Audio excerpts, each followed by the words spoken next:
Со фотографии од загинатите деца и транспаренти со пораки за правда, започна денешниот протестен марш во спомен на 63-те млади луѓе кои го загубија животот во пожарот во дискотеката Пулс во Кочани.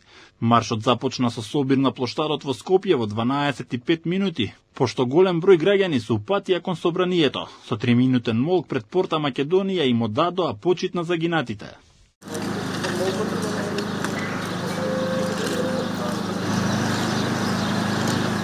Маршот продолжи кон собранието, од каде родителите порачаа дека очекуваат да ја добијат правдата за нивните најмили што ја бараат од првиот ден.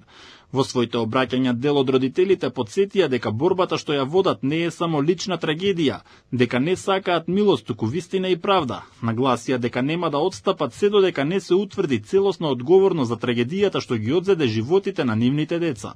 Јас живеам само за борбата за правда. Живеам за борбата за мојот син Александар да знае од кого е погинал.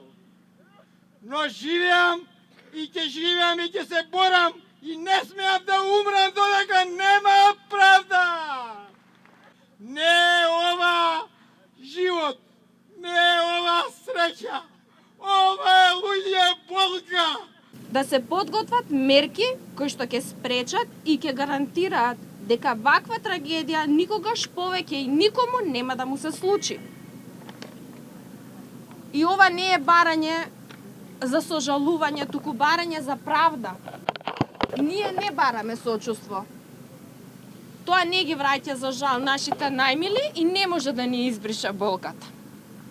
Бараме институционална вистина, фер постапка и гаранција дека уште едно семејство нема да се разбуди во ноќта која што ние преживеавме. Од пред собранието родителите и останатите граѓани продолжија кон основниот кривичен суд, каде за 19 ноември е закажан почетокот на судскиот процес за трагедијата во дискотеката Пулс.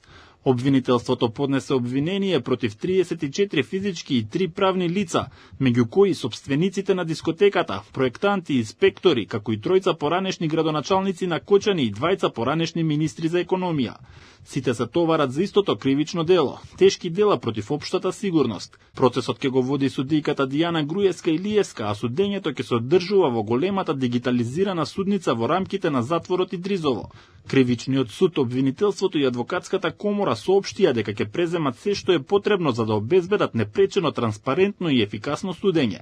Државниот обвинител Коцевски најави дека предметот ќе го застапува тим од околу 15 обвинители со цел процесот да се води брзо, професионално и целосно во интерес на јавноста.